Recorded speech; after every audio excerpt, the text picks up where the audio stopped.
ಎಲ್ಲರಿಗೂ ನಮಸ್ಕಾರ.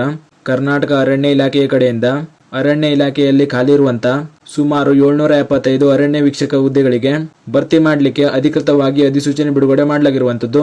ನೀವು ಸ್ಕ್ರೀನ್ ಮೇಲೆ ಕಾಣ್ತಾ ಇರೋ ಹಾಗೆ ಇದು ಅರಣ್ಯ ಇಲಾಖೆಯಿಂದ ಅಧಿಕೃತವಾಗಿ ಬಿಟ್ಟಿರುವಂತಹ ಅಧಿಸೂಚನೆ ಆಗಿರ್ತದೆ. ಈ ಅಧಿಸೂಚನೆಯಲ್ಲಿ ತಿಳಿಸಿರುವಂತಹ ಪ್ರಮುಖ ಮಾಹಿತಿಗಳನ್ನ ಈ ವಿಡಿಯೋದಲ್ಲಿ ತಿಳಿಸ್ಕೊಡ್ತಾ ಹೋಗ್ತೀನಿ. ಆಸಕ್ತಿ ಇರುವಂತಹ ಎಲ್ಲ ಅಭ್ಯರ್ಥಿಗಳು ಈ ವಿಡಿಯೋನ ಪೂರ್ತಿ ನೋಡಿ ಈ ಒಂದು ನೇಮಕಾತಿಯ ಅಧಿಸೂಚನೆಯಲ್ಲಿ ತಿಳಿಸಿರುವಂತಹ ಪ್ರಮುಖ ಮಾಹಿತಿಗಳನ್ನ ತಿಳ್ಕೊಳ್ಳಿ. ಮೊದಲನೇದಾಗಿ ಈ ಒಂದು ನೇಮಕಾತಿಯಲ್ಲಿ ಒಟ್ಟು 775 ಹುದ್ದೆಗಳು ಖಾಲಿ ಇರ್ತವೆ.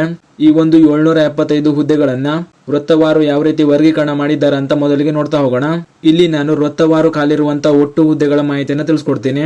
ನೀವು ವಿಡಿಯೋನ ಪಾಸ್ ಮಾಡಿಕೊಂಡು ವಿಭಾಗವಾರು ಖಾಲಿ ಇರುವಂತಹ ಹುದ್ದೆಗಳ ವರ್ಗೀಕರಣದ ಮಾಹಿತಿಯನ್ನು ನೋಡ್ಕೊಳ್ಳಿ. ಮೊದಲಿಗೆ ಬೆಂಗಳೂರು ವೃತ್ತದಲ್ಲಿ ಖಾಲಿ ಇರುವಂತಹ ಹುದ್ದೆಗಳ ವರ್ಗೀಕರಣದ ಮಾಹಿತಿಯನ್ನು ನೋಡ್ತಾ ಹೋಗೋದಾದ್ರೆ ಬೆಂಗಳೂರು ವೃತ್ತದಲ್ಲಿ ಒಟ್ಟು 70 ಹುದ್ದೆಗಳು ಖಾಲಿ ಇರ್ತವೆ. ಬೆಳಗಾವಿ ವೃತ್ತದಲ್ಲಿ ಒಟ್ಟು 42 ಹುದ್ದೆಗಳು ಖಾಲಿ ಇರ್ತವೆ.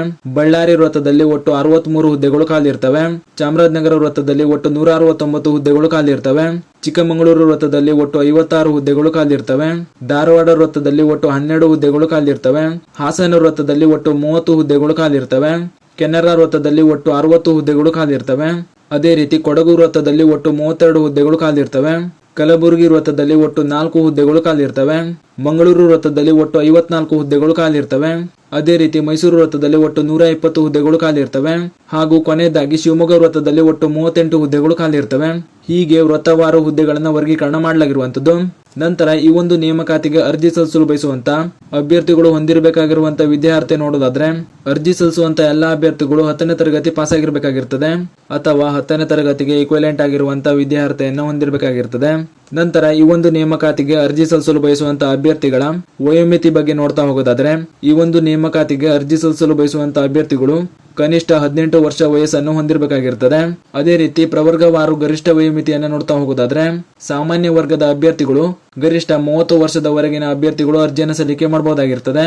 ಅದೇ ರೀತಿ ಪ್ರವರ್ಗ 2A 2B 3A 3B ಹಿಂದುಳಿದ ಪ್ರವರ್ಗಗಳ ಅಭ್ಯರ್ಥಿಗಳಿಗೆ ಗರಿಷ್ಠ 32 ವರ್ಷದವರೆಗಿನ ಅಭ್ಯರ್ಥಿಗಳು ಅರ್ಜಿಯನ್ನು ಸಲ್ಲಿಕೆ ಮಾಡಬಹುದಾಗಿರ್ತದೆ. ಪರಿಶಿಷ್ಟ ಜಾತಿ ಪರಿಶಿಷ್ಟ ಪಂಗಡ ಮತ್ತು ಪ್ರವರ್ಗ 1ರಲ್ಲಿ ಬರುವಂತಹ ಅಭ್ಯರ್ಥಿಗಳಿಗೆ ಗರಿಷ್ಠ 33 ವರ್ಷಗಳ ವಯೋಮಿತಿ ಇರಲಿದೆ. ಹೀಗೆ ಈ ಒಂದು ನೇಮಕಾತಿಯಲ್ಲಿ ವರ್ಗವಾರು ವಯೋಮಿತಿ ಇರಲಿದೆ. ನಂತರ ಈ ಒಂದು ನೇಮಕಾತಿಗೆ ಅರ್ಜಿ ಸಲ್ಲಿಸಲು ಬಯಸುವಂತಹ ಅಭ್ಯರ್ಥಿಗಳಿಗೆ ಅರ್ಜಿ ಸಲ್ಲಿಸಲು ಪ್ರಾರಂಭಿಕ ದಿನಾಂಕ ಯಾವ ರೀತಿ ಇರಲಿದೆ ಅಂತ ನೋಡೋದಾದ್ರೆ ಅರ್ಜಿ ಸಲ್ಲಿಸಲು ಪ್ರಾರಂಭಿಕ ದಿನಾಂಕ 1/8/2026 ಅಂದ್ರೆ ಆಗಸ್ಟ್ 1ರಿಂದ ಈ ಒಂದು ನೇಮಕಾತಿಯ ಅರ್ಜಿ ಸಲ್ಲಿಕೆ ಪ್ರಾರಂಭವಾಗ್ತಾ ಇದೆ. ಅದೇ ರೀತಿ ಅರ್ಜಿ ಸಲ್ಲಿಕೆಯ ಕೊನೆಯ ದಿನಾಂಕ 31/8/2026 ಆಗಿರ್ತದೆ. ಹಾಗೂ ಅರ್ಜಿ ಶುಲ್ಕ ಪಾವತಿ ಮಾಡಲು ಕೊನೆಯ ದಿನಾಂಕ 2/9/2026 ಆಗಿರ್ತದೆ. ಆದ್ದರಿಂದ ಆಸಕ್ತಿ ಇರುವಂತಹ ಅಭ್ಯರ್ಥಿಗಳು ಈ ಒಂದು ನೇಮಕಾತಿಯ ಅರ್ಜಿ ಸಲ್ಲಿಕೆಯ ದಿನಾಂಕವನ್ನ ನೋಡ್ಕೊಳ್ಳಿ. ನಂತರ ಅರ್ಜಿ ಸಲ್ಲಿಕೆ ಮಾಡುವಂತಹ ಅಭ್ಯರ್ಥಿಗಳಿಗೆ ಅರ್ಜಿ ಶುಲ್ಕ ಎಷ್ಟಿರಲಿದೆ ಅಂತ ನೋಡೋದಾದ್ರೆ ಸಾಮಾನ್ಯ ಅರ್ಹತೆ ಪ್ರವರ್ಗ 2A 2B 3A 3B ಅಭ್ಯರ್ಥಿಗಳಿಗೆ ಸೇರಿದ ಅಭ್ಯರ್ಥಿಗಳು ನೋಡ್ಕೊಳ್ಳಿ. ಪುರುಷ ಅಭ್ಯರ್ಥಿಗಳಿಗೆ 200 ರೂಪಾಯಿ ಅರ್ಜಿ ಶುಲ್ಕ ಇರಲಿದೆ. ಹಾಗೂ ಮಹಿಳಾ ಅಭ್ಯರ್ಥಿಗಳಿಗೆ ಮತ್ತು ತೃತೀಯ ಲಿಂಗ ಅಭ್ಯರ್ಥಿಗಳಿಗೆ 100 ರೂಪಾಯಿ ಅರ್ಜಿ ಶುಲ್ಕ ಇರಲಿದೆ. ಅದೇ ರೀತಿ ಪರಿಶಿಷ್ಟ ಜಾತಿ ಪರಿಶಿಷ್ಟ ಪಂಗಡ ಮತ್ತು ಪ್ರವರ್ಗ 1ಕ್ಕೆ ಸೇರಿದ ಅಭ್ಯರ್ಥಿಗಳು ನೋಡ್ಕೊಳ್ಳಿ. ಈ ಒಂದು ಕ್ಯಾಟಗರಿಯಲ್ಲಿ ಬರುವಂತಹ ಪುರುಷ ಅಭ್ಯರ್ಥಿಗಳಿಗೆ 100 ರೂಪಾಯಿ ಅರ್ಜಿ ಶುಲ್ಕ ಇರಲಿದೆ. ಹಾಗೂ ಮಹಿಳಾ ಅಭ್ಯರ್ಥಿಗಳು ಮತ್ತು ತೃತೀಯ ಲಿಂಗ ಅಭ್ಯರ್ಥಿಗಳಿಗೆ 50 ರೂಪಾಯಿ ಅರ್ಜಿ ಶುಲ್ಕ ಇರಲಿದೆ. ಹೀಗೆ ಅರ್ಜಿ ಶುಲ್ಕವನ್ನ ನಿಗದಿಪಡಿಸಲಾಗಿರುವಂತದ್ದು. ನಂತರ ಈ ಒಂದು ನೇಮಕಾತಿಗೆ ಆಯ್ಕೆ ಪ್ರಕ್ರಿಯೆ ಯಾವ ರೀತಿ ಇರಲಿದೆ ಅಂತ ನೋಡೋದಾದ್ರೆ ಮೊದಲಿಗೆ ಈ ಒಂದು ನೇಮಕಾತಿಯಲ್ಲಿ ಅಭ್ಯರ್ಥಿಗಳು SSLCಯಲ್ಲಿ ಪಡೆದಿರುವಂತಹ ಅಂಕಗಳ ಆಧಾರದ ಮೇಲೆ 1:20 ಅನುಪಾತದ ಆಯ್ಕೆ ಪಟ್ಟಿಯನ್ನ ಮಾಡಲಾಗ್ತದೆ. 1:20 ಅನುಪಾತದಲ್ಲಿ ಆಯ್ಕೆಯಾಗಿರುವಂತಹ ಅಭ್ಯರ್ಥಿಗಳಿಗೆ ಮುಂದಿನ ಹಂತದಲ್ಲಿ ದೈಹಿಕ ಪರೀಕ್ಷೆಯನ್ನು ನಡೆಸಲಾಗ್ತದೆ. ದೈಹಿಕ ಪರೀಕ್ಷೆ ಯಾವ ರೀತಿ ಇರಲಿದೆ ಅಂತ ನೋಡೋದಾದ್ರೆ ಮೊದಲಿಗೆ ಪುರುಷ ಅಭ್ಯರ್ಥಿಗಳ ಫಿಸಿಕಲ್ ಮಾನದಂಡಗಳನ್ನು ನೋಡ್ತಾ ಹೋಗೋದಾದ್ರೆ ಪುರುಷ ಅಭ್ಯರ್ಥಿಗಳು ಕನಿಷ್ಠ 163 ಸೆಂಟಿಮೀಟರ್ ಎತ್ತರ ಹೊಂದಿರಬೇಕಾಗಿರ್ತದೆ. ಇದರಲ್ಲಿ ಅರಣ್ಯ ಬುಡಕಟ್ಟು ಪರಿಶಿಷ್ಟ ಪಂಗಡದಲ್ಲಿ ಬರುವಂತಹ ಅಭ್ಯರ್ಥಿಗಳು ಕನಿಷ್ಠ 152 ಸೆಂಟಿಮೀಟರ್ ಎತ್ತರವನ್ನ ಹೊಂದಿರಬೇಕಾಗಿರ್ತದೆ. ಅದೇ ರೀತಿ ಸಾಮಾನ್ಯ ಸ್ಥಿತಿಯಲ್ಲಿ ಪುರುಷ ಅಭ್ಯರ್ಥಿಗಳ ಎದೆ ಸುತ್ತಳತೆ ಕನಿಷ್ಠ 79 ಸೆಂಟಿಮೀಟರ್ ಇರಬೇಕಾಗಿರ್ತದೆ. ಹಾಗೂ ಎದೆ ಉಬ್ಬಿಸಿದಾಗ 5 ಸೆಂಟಿಮೀಟರ್ ಹಿಗ್ಗುವಂತೆ ಇರಬೇಕಾಗಿರ್ತದೆ.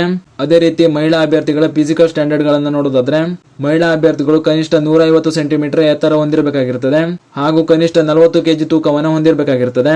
ಹೀಗೆ ಈ ಒಂದು ನೇಮಕಾತಿಯ ಫಿಸಿಕಲ್ ಸ್ಟ್ಯಾಂಡರ್ಡ್ ಟೆಸ್ಟ್ ನಲ್ಲಿ ಈ ರೀತಿಯ ಮಾನದಂಡಗಳು ಇರಲಿದೆ. ಈ ಒಂದು ಫಿಸಿಕಲ್ ಮಾನದಂಡಗಳನ್ನ ಪಾಸ್ ಮಾಡುವಂತಹ ಅಭ್ಯರ್ಥಿಗಳಿಗೆ ಫಿಸಿಕಲ್ ಎಂಡೋರೆನ್ಸ್ ಟೆಸ್ಟ್ ನ ನಡೆಸಲಾಗ್ತದೆ.